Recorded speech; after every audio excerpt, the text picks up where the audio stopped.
On this, the 300th day of the Russian invasion of Ukraine, there are many things to be considered. Belarusian President Alexander Lukashenko made a comment on Monday during his most recent meeting with Russian President Vladimir Putin that drew some extra attention. Lukashenko said, the two of us are co-aggressors, the most harmful and toxic people on the planet. We only have one argument. Who is bigger? Vladimir Vladimirovich says I am. I'm starting to think he is. So we decided together. The same. That's all. Strengthening Belarusian and Russian ties has become a natural response to the changing situation in the world in which our strength has been constantly tested. I believe that despite some rough spots, we are still able to find effective responses to various challenges and threats.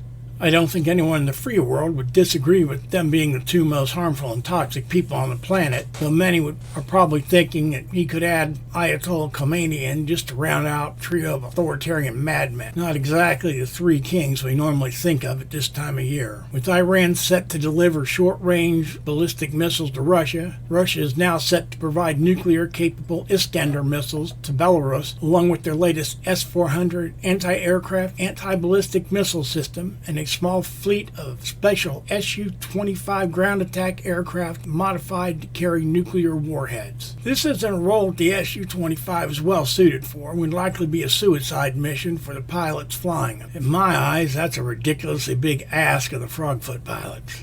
As we in the West watch in horror as Russia bombs Ukraine back to the Stone Age with a daily barrage of missile strikes, our political leaders do more hand-wringing and going tisk tisk when they should be stepping up to the plate and saying no more and never again. Instead, they say that they are worried, or more likely scared to the point of soiling themselves about Putin escalating this into a nuclear war. Wake the hell up, people! He was actually going to use nukes. The time was right when his forces were stopped just short of Kiev. At that point, a single nuke would have been a decapitation strike on the Ukrainian leadership and would have been a near-perfect escalate to de-escalate scenario, thereby achieving his ends concerning Ukraine and providing the impetus to get NATO to step back from any further weapons transfers. Now, his threats of moving to a first strike doctrine, just that, threats, and hollow ones at that. After the fall of the USSR, both Belarus and Ukraine handed all their strategic and tactical nukes left on their territory over to Russia. Right now, one wonders if Ukraine is regretting that decision, because only a fool would invade a nuclear-armed nation. Nuclear deterrence has quality all its own.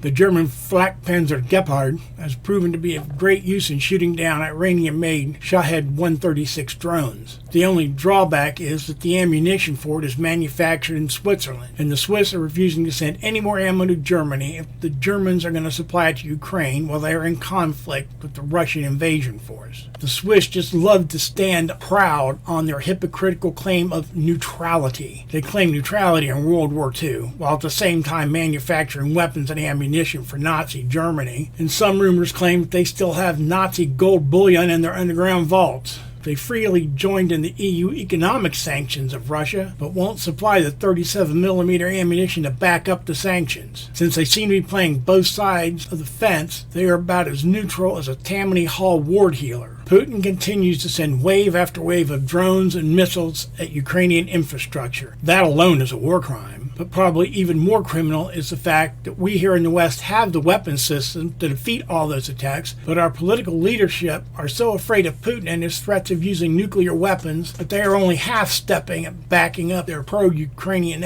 rhetoric. I've said it before and I'll say it again. Putin will not use nukes. He knows if he does, it will bring an in-kind response from NATO and start a war that everyone loses. And he doesn't want to lose everything. He could most likely survive a loss in Ukraine, but he definitely does not want to lose it all in a nuclear exchange. We here in the West must stand up and support the Ukrainians who are fighting for the values that we hold so dear. To do anything less would be showing the world that we never mean what we say, that it's all just talk. Speeches made from safety really mean nothing in the grand scheme of things. Speeches made when all history is watching as a nation is facing an existential crisis are remembered for a long time. Abraham Lincoln's Gettysburg Address will never be forgotten. Franklin Delano Roosevelt's Day That Will Live in Infamy speech and Winston Churchill's We Shall Fight on the Beaches speech will be remembered as the dual declarations that drove the will to win World War II. Vladimir Zelensky's speech, Without You, should be the clarion call for all who love freedom and resist tyranny in the 21st century. Its brevity and clarity are strongly reminiscent of the Gettysburg Address.